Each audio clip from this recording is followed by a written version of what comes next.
आज भारतीय जनता पार्टीचं शिष्टमंडळ कोल्हापूर महानगरपालिकेचे अतिरिक्त आयुक्त माननीय अडसूळ साहेबांना भेटायला आलेलं होतं। कोल्हापूर शहरामध्ये विविध ठिकाणी ज्या पद्धतीने अतिक्रमण वाढत आहेत या अतिक्रमणांवर कारवाई करावी अशी भारतीय जनता पार्टीच्या शिष्टमंडळाची मागणी होती।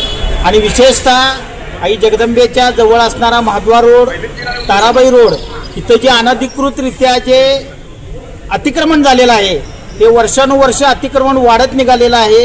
या अतिक्रमणांवर कारवाई तातडीनं व्हायला पाहिजे अशी भूमिका भारतीय जनता पार्टीच्या शिष्टमंडळाची होती।